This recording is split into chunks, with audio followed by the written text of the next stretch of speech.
Hello, good afternoon from, wow, I was about to say rainy Sweden, but now it's sunny Sweden. It was raining 5 minutes ago.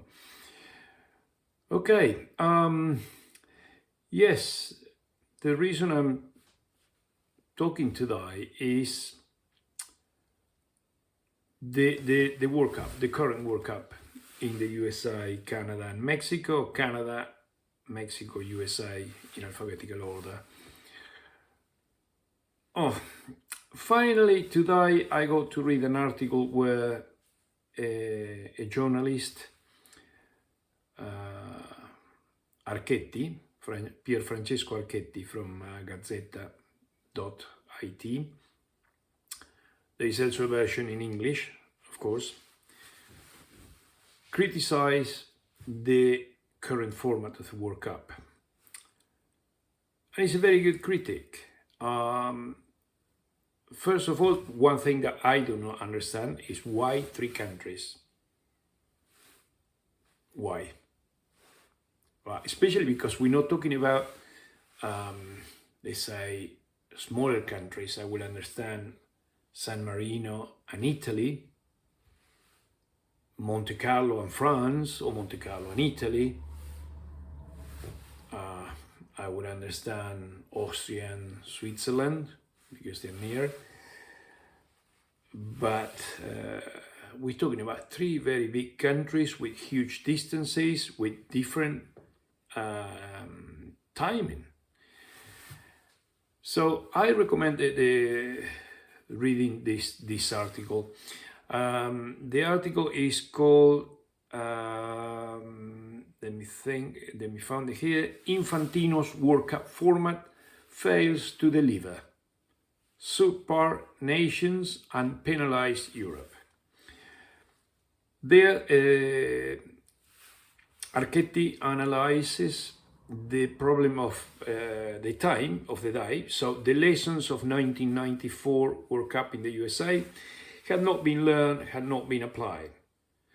So the footballers must play, let's be honest, stupid times.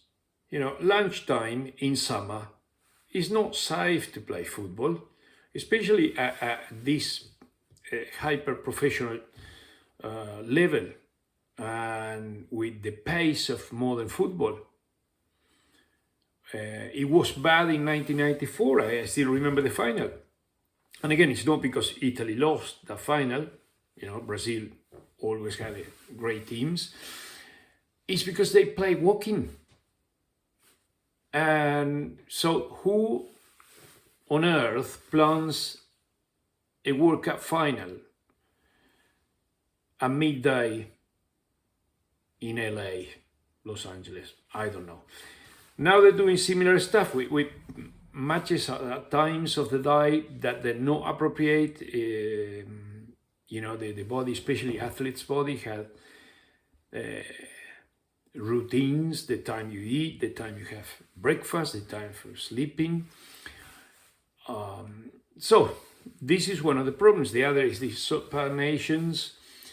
I mean, yeah, it's nice to participate, but what's the point if you gonna lose 7-1, or as it happened in the past? I've been reading a list before of past World Cups, huge defeats. That's easily available online.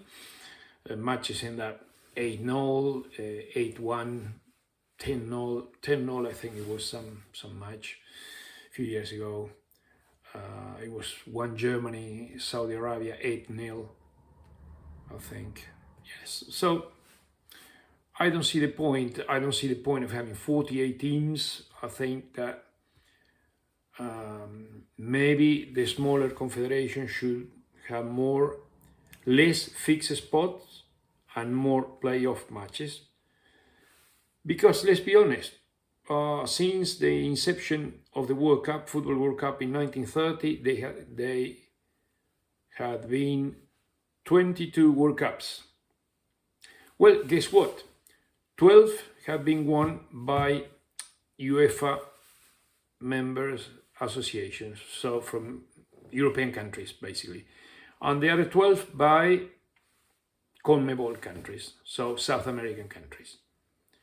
And the number of the finalists, so the second qualified, is exactly the opposite, because all 22 finals have been played by South Americans and European teams.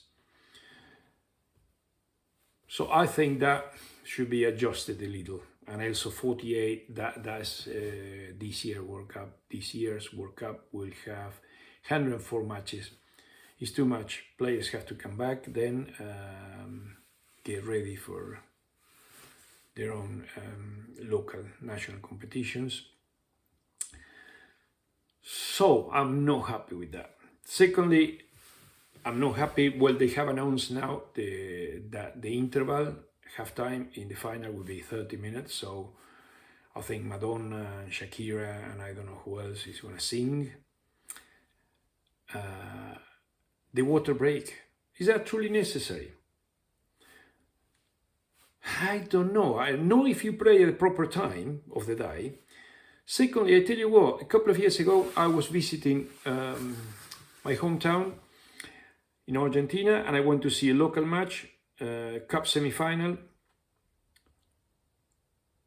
and two first teams. Okay, so they are in what will be maybe the third or the fourth level of the Argentinian football pyramid. So yeah, they played the semi-final. Guess what?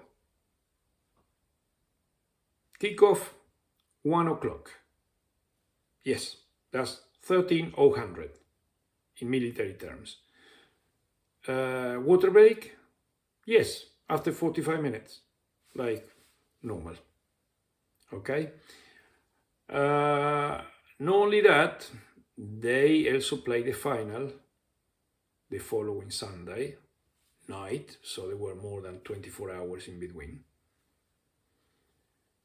Then a few days later, I was back home here in Sweden, and 2 or 3 months later, the league started here, and I was at the time goalkeeping coach in a Division 4 team, and it was summer. So we had the referee order a water break with 24 degrees. Of course, Celsius, okay? I'm talking about Celsius. So Argentina, 1 o'clock kickoff, semi-final, 38 degrees.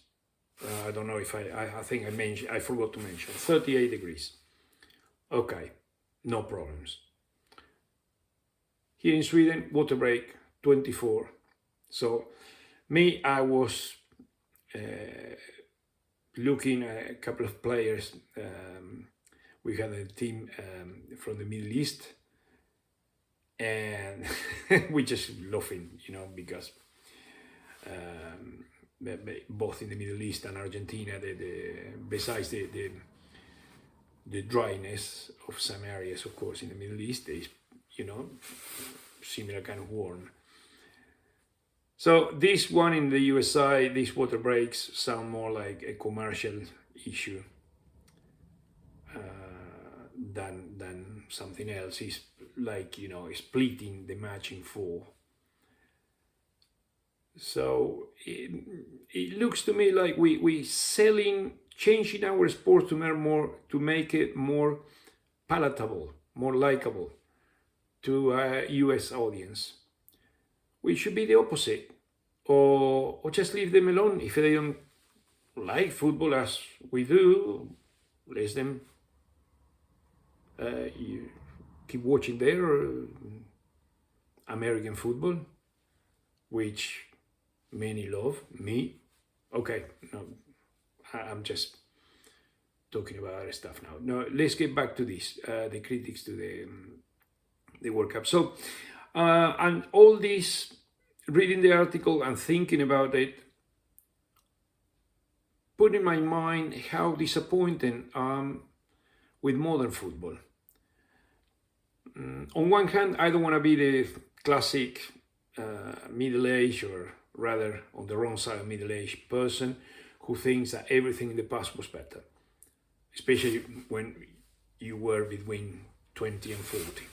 No, there's a lot of things that are much better now. There are things that they're not. For instance, in 1997-98, in the 1997-98 football season, UEFA introduced in Europe the Champions League. The Champions League with a modern format. It was already called Champions League since 1991, I think. The novelty was that some countries, the one with highest ranking, will have more than one team. That in one aspect bothers me, because maybe I'm too competitive, but to me, being second on the league is better than being third, being better than being fourth, much better than being relegated. But someone pointed out once, the second qualifier is the first of the losers. I don't want to be too tough on that, but I don't see why, if you are second, you could be champion of Europe, European champion. On the other hand, the good thing of this is that you make the competition stronger, because it's not a secret that England, the English Premiership, today, according to many, me included, the English Premiership, the Bundesliga in Germany, and La Liga in Spain have the more competitive teams, the more competitive players. Italy, who used to be one of the big countries for football, until I would dare to say until we won the World Cup. Italy won the World Cup in 2006. After that, it's been a decline after that generation. But that is a topic for another day, another discussion. Back to this, my point, quoting the UEFA changement, is that UEFA changed the Champions League to make it more competitive, saying, okay, you know what? England, Germany, France, Netherlands, Germany, Italy, I don't know if I'm forgetting or I'm just repeating someone, some team, they have the best football, so they have more teams. UEFA didn't say, oh, you know what? Let's have San Marino, with all due respect to San Marino, little population, almost as big as a small town, so very difficult to have a highly competitive football team. Let's make San Marino have two teams. No, they didn't. So why FIFA does the opposite? FIFA does the opposite. FIFA opens two teams that, with all due respect, that is fantastic. But what's the point? What are you going to tell your grandchildren one day? Oh yes, I played in the World Cup. I was in that team. Oh, Grandpa, how did it go? Oh, well, we played to X. We played to Brazil and we lost 9-0. I don't know. I'd rather have less teams, more competition, better timetables, and no water breaks. Because if you play, if you play the games at 7 p.m. or at 9 p.m., there's no need for water break, isn't it? And I'm saying this because it's been mentioned in newspapers. It's not in the article, but I lived that in first person when I was a coach in the USA. What happens when there's a thunderstorm, And just listening, hearing a thunder means the interruption. And everybody has to evacuate. Not only the footballers, of course, the public. They have to go and take cover, okay? And they cannot come back to the field, to the stadium, until half an hour from the last thunder is heard. I've been in that situation. I was, one day we were playing a state under 23 final, and my colleague on the other team started yelling because it was he heard a thunder that the referee didn't, because you have to see, okay, the light and count how long it takes for you to hear, to calculate the distance. I think it's like 8 miles. So the referee didn't hear it, so we finished the first half, and then and then when the teams were coming out the pitch, the ref heard the thunder.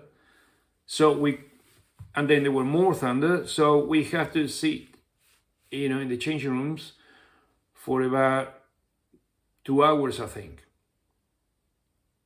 And it's okay, it's safety, it's safety, but all the safety for someone my age, grow up in the 70s and 80s, we had different standards, different climate too. I know that people have died hit by thunder. By lightning, sorry, not by thunder. Lightning kills, but again, is that happens, it's really bad. But then why we play in those areas? I'm not saying stay playing there when it's a thunderstorm and and it's lightning everywhere. Especially if lightning hits the ground, which is a problem that luckily I don't think we have in Europe anywhere. There's so much lightning. So it's okay, but then why we play there? In summer. We know, the Americans know very well that it could happen. I mean, I bet that it will happen at least one time. And then what happens if that lasts for 4 hours? The players do what? Do they have lunch in the middle? Do they re-warm up? I don't know. I don't have the answer.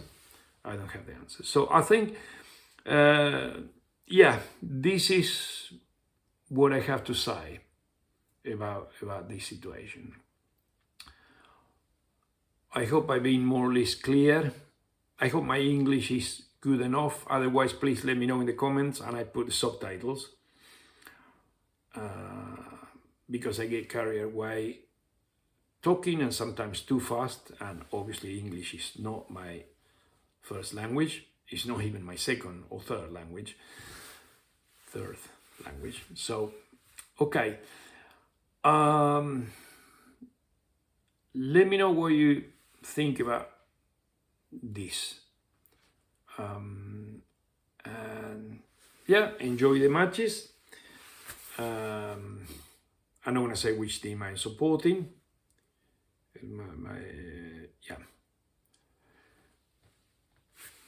Again, let me know in the comments. I'm not happy about the current format. I'm not happy about the 48 teams. I'm not happy because it becomes 104 matches. I'm not happy about the below pair teams. I have this malaise with modern day football. And another day we're going to talk about Champions League. Welcome to your comments. And as we say in Sweden, VCS, ha det bra. Bye bye.